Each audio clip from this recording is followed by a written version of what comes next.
Later, knowing that all was not completed, and so that the scripture will be fulfilled, Jesus said, I am thirsty. I'll ask somebody from the seat, please come forward.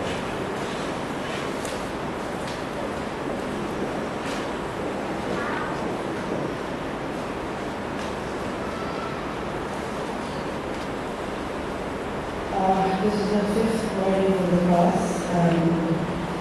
I thirst or I'm thirsty. These two words brought the whole world to us, and all its definition, depending on how one would wish to relate to it.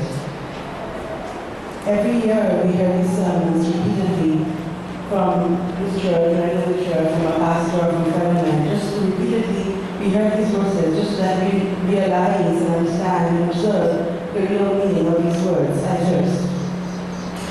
It's a word learned with figurative meaning. In the Bible, thirst is a translation of the Hebrew sama and the Greek exhaust. We also have an English word that is derived from the exhaust, and that is dipsomania. It is used for extreme thirstiness. From the sensation it seems that people of almost any language use the word thirst as a synonym for a strong desire operating for whatever the object may be, a thirst for knowledge or a thirst for wealth. We do realize that thirst is the prominent theme of the Bible. Materialistic thirst is one that is easily available and tempting and that we all in our lives look forward to. When the word thirst comes to our mind, the first thing that comes to our mind is water, because we all understand that apart from oxygen, it is the other necessity for human survival. But the real thirst is the thirst of life, and that we get in the Word of God, which is the real water of all of our lives. What was Jesus trying to say here when he said these words? Was he actually thirsty for water? Was he actually thirsty for his physical life to be sorted? Or was he thirsty for something else?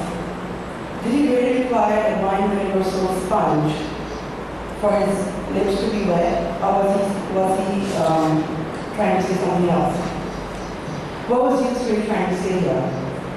He was thirsty to restore human relations with God. He was searching and thirsting so that man could be filled with the Spirit of God. And finally, he was thirsting so that we would not thirst.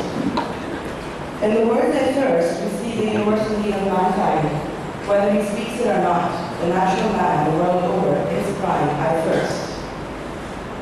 Why is there a consuming desire to acquire wealth? Why is there craving for the honors and applauses of this world when we all do realize that we're here for a very short bit?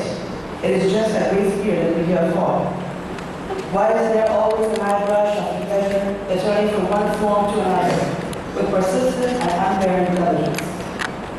Why is there the instinct craze of that which is lower than name? Why is there a need to search for wisdom, the first way of philosophy, along with field experimentation during life to find out why we're here, what we're here for, and where we're headed? And these questions that we will ask ourselves normally in any situation that we will be in. If we're stuck in maybe something we planned ourselves out for, and it's just not happening the way that we expect it to happen. There's a general question that we will ask ourselves in any case. Why is mankind like this? Has God made us like this, or have we chosen to be like this? There is an aching void in every soul. There is something remaining in every natural man that is still very unsatisfied. There is truth of the rich man as well as the pauper. It is true for a globetrotter, as well as for a countryman, as well as for a countryman who's never actually walked out of his native area. The world over man is looking for that, to quench his thirst and give him peace. In John 4:14, when Jesus spoke to that woman at the well, he said, whosoever drinks of this water shall thirst again. And that is exactly what it is with us being the religious man or woman without Christ. If you would like to gain the spiritual thirst, then listen to what Jesus said in John 7:37, when he says, if anyone is thirsty, let him come to me and drink. Notice the condition that Jesus lays down. He says, if anyone is thirsty. It is not something that is being forced upon us. It is something that we have to choose for ourselves. What he's mainly trying to say here is that if you want a relationship with God, you can have it. If you want a spiritual living, you can obtain it. If you want to see God, you can find Him. But notice that this is specifically addressed only to people who are thirsty, not to those who are not. And the problem here is that many of us in this world, we are just not thirsty for God or for that spiritual passion. You see, before we can really have a close relationship with God, we've got to thirst for Him. Like the psalmist who said, "As the deer pants for streams of water, so my soul pants for you, O God. My soul thirsts for God, for the living God." Psalm 42, 1 and 2. We've got to cry out like David cried out, "God, you are my God. Earnestly I seek you. My soul thirsts for you, my body longs for you, in a dry and weary land where there is no water." Psalm 63:1. We must come to a point where we get before God and say, "I spread out my hands to you. My soul longs for you, like a thirsty land." Psalm 143:6. We will never have a close relationship with God until we thirst after Him, and that is the reason why Jesus said, "If anyone is thirsty, let him come to me and drink."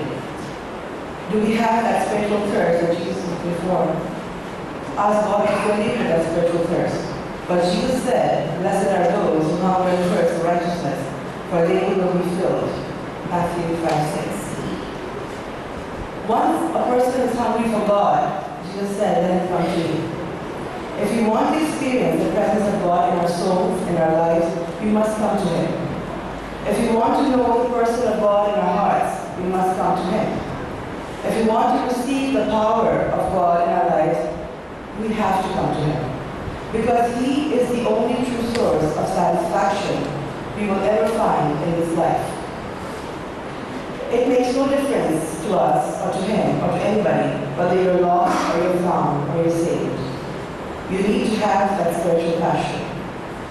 Some people think that the way of Jesus is holiness. They believe that this equation, service plus sacrifice, equals holiness.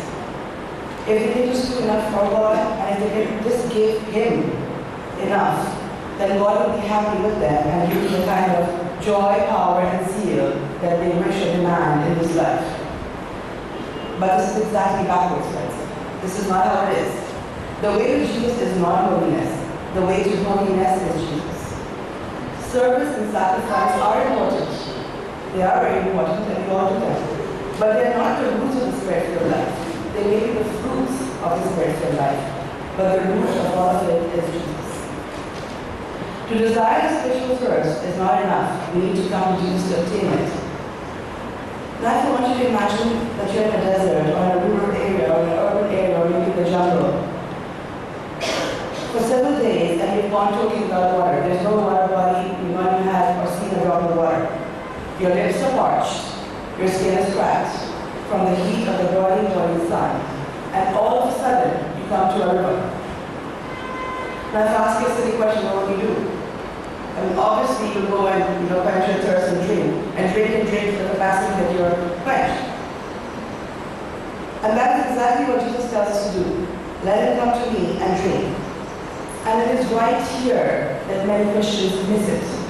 It is right here that many Christians miss it. We come to the bank, we see the river, we see the water, we watch the waves lap on the shore. We see even our reflections on the surface of the water, but we don't drink it. We just don't drink it. You see, the thing is, for us to understand, God will lead you to the throne, but He's not going to make you drink it. It's you who has to drink it. If you want to be filled with the Spirit of God, or with that water. When we come to Jesus, He will provide us with living water, a spiritual satisfaction, a spiritual contentment that we cannot find anywhere. If you know that deep down inside your spirit, inside your soul, that you're spiritually dying or dead, the Lord invites you this morning to come to Him for that spiritual renewal. And His words are very simple, like I said earlier. If you are thirsty, if anyone is thirsty, let him come to me and drink. Are you thirsty? Are you thirsty for God? Or are you thirsty for that victorious life? Then just come to Jesus and drink, and He will fill you until you overflow and become a river of living water that will bless not only yourself, but others as well. Just for a thought, not comparing to any of the religions, because there actually can be no comparison. But thirsty are we? Are we as thirsty to come here at 4 o'clock in the morning every day, regardless of the age that you may be in, regardless of the illness that you may be in, regardless of the situation that you may be in, to come here and room and walk the church every morning?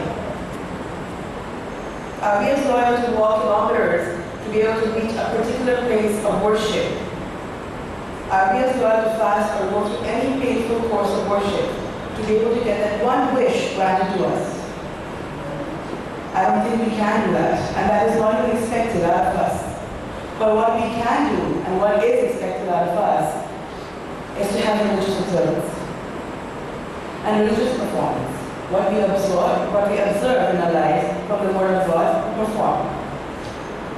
But this thirst is a spiritual one, and that's why natural and materialistic things cannot quench it.